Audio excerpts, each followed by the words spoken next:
জামায়াত তাবলিগ তাবলিগ জামাতের দুপক্ষ নিয়ে শেখ জসিমউদ্দিন রহমানী মুখ খুলেছেন।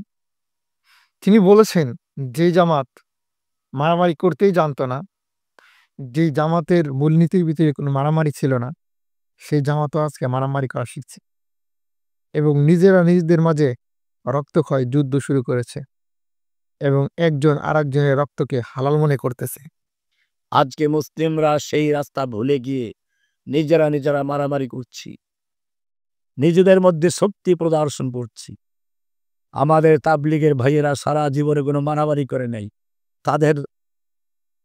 তাদের সংবিধানের মধ্যেই মারামারি ছিল না। এখন তারা মিছিল করতে শিখেছে, মারামারি করতেও শিখেছে। একদিকে ভালো আছে, মারামারি করা প্রশিক্ষণ নিচ্ছে। ভাইয়েরা আমার, আল্লাহর নবীর যে আদর্শ, এই আদর্শেই ফিরে আসতে হবে। ইতিমধ্যে আপনারা দেখতে পেয়েছেন যে তাবলিগ জামাতের সাতপন্থী যারা আছে, তারা কিভাবে নিরীহ তাবলিগ জামাতের জোগাড়পন্থী ভাইদেরকে কিভাবে নির্মমভাবে শহীদ করেছে এবং কিভাবে শত শত মানুষকে আহত করেছে। অথচ এই জামাতের মূলনীতির ভিতরে কিন্তু মারামারি, হানাহানি এগুলো নেই। জেনে রাখবেন, মুসলিমদের বিজয়ের মূল শক্তি ছিল আল্লাহর সাথে সম্পর্ক। কার সাথে সম্পর্ক? জনসংখ্যা দিয়ে, অস্ত্রবল দিয়ে মুসলিম কখনো বিজয় লাভ করে নাই। আপনারা জানেন, ওমর বিন খাত্তাবের সময় মুসলিমদের প্রধান সেনাপতি খালিদ বিন ওলীদ যুদ্ধের ময়দানে নামছেন।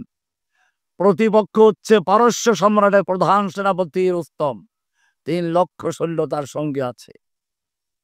যুদ্ধের আগের রাতে রুস্তম গোয়েন্দা পাঠাইল খালিদ বিন ওলীদের সৈনিকদের তাঁবুতে মুসলিমদের সৈন্য সংখ্যা কত, অস্ত্র কেমন, শক্তি কেমন, প্রস্তুতি কেমন দেখার জন্য। গোয়েন্দারা রাতের বেলা গিয়ে দেখে মুসলমান রাতের বেলায় কি করে, তাহাজ্জুদ পড়ে আল্লাহর কাছে কান্দে। ওরা গিয়ে দেখলো মাশাআল্লাহ সব কান্নাকাটি করছে। রুস্তমকে গিয়ে বলল, রুস্তম, মুসলিম সৈন্যদের সঙ্গে আমাদের যুদ্ধ করা দরকার নাই, ওরা আমাদের ভয়ে কান্নাকাটি করতে বালিশ ভিজিয়ে ফেলেছে। রুস্তম চিন্তা করলো, তাহলে 3 লাখ সৈন্য দরকার নেই, 1 লাখ নিয়ে নামি। 2 লক্ষ রিজার্ভে রাখলো। যুদ্ধ যখন শুরু হলো, এক একজন মুসলিম সৈন্যদের হাজার হাজার সৈন্যকে হত্যা করে যাচ্ছে, লাশের স্তূপ করে দিচ্ছে। রুস্তম বলল, যুদ্ধ থামাও। আবার রাতে গোয়েন্দা পাঠালো। আজকেও গিয়ে দেখে ঠিকই তো কান্নাকাটিই তো করে। এইবারে কান্নার কারণটা কি তা বের করা দরকার। এবারে তারা কান্নার ভাষা বোঝার চেষ্টা করলো। তারা কাঁদছে আর বলছে, রব্বুল আলামিন,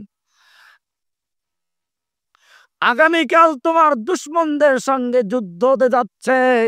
ওরা ইসলামকে ধ্বংস করার জন্য মাঠে নেমেছে, আমরা তোমার দ্বীনকে বুলন্দ করার জন্য মাঠে নেমেছি। ও রব্বুল আলামিন, আমাদের হাতে শক্তি দাও, সাহস দাও। আমরা নিরস্ত্র, আমাদের সংখ্যা কম, কিন্তু তোমার শক্তি নিয়ে তুমি বলেছ, যালিকা বিআন্নাল্লাহা মাওলাল্লাযীনা আমানু ওয়া আন্নাল কাফিরিনা লা মাওলা লাহুম। তুমি আমাদের মাওলা আছো। নরেন্দ্র মোদীর কোনো মাওলা নেই, ইহুদিদের কোনো মাওলা নেই, বৌদ্ধদের কোনো মাওলা নেই, তুমি আমাদের মাওলা আছো। ও রব্বুল আলামিন, তুমি আমাদেরকে এমন শক্তি দাও যেন কুফফারদের হত্যা করে করে লাশের স্তূপ করতে পারি, এমনকি নিজে ওদের শহীদ হয়ে যাই। আমার টুকরো টুকরো লাশ কিয়ামতের মাঠে যেন ওঠে। কিয়ামতের মাঠে যখন উঠব, জখমগুলো তাজা হবে, রক্ত ঝরতে থাকবে। ইয়াসরুবু দামান লাউনুহু লাউনুদ্দাম ওয়া রিহুহু রিহুল মিসকে, রংটা হবে রক্তের রং, ঘ্রাণ হবে মিশক আম্বারের রং। আল্লাহ আমাদের শক্তি দাও। গোয়েন্দারা বুঝলো কান্নাকাটি করে ঠিকই, তবে আমাদের ভয়তে নয়, আমাদের মারার জন্য।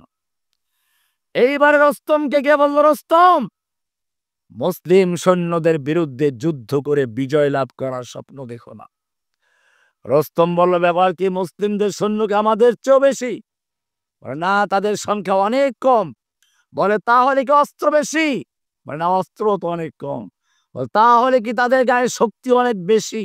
বলে, শক্তিও কম। রুস্তম খেপে গেল, অস্ত্র আমার বেশি, সৈনিক আমার বেশি, শক্তি আমার সৈনিকদের গায়ে বেশি, আমাকে ভয় দেখাচ্ছ কেন?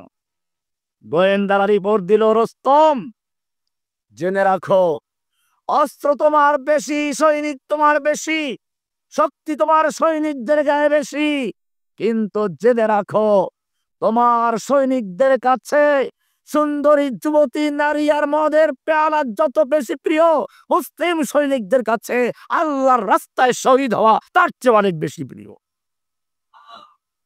এটাই মুসলিমদের বিজয়ের কারণ। আজকে মুসলিমরা সেই রাস্তা ভুলে গিয়ে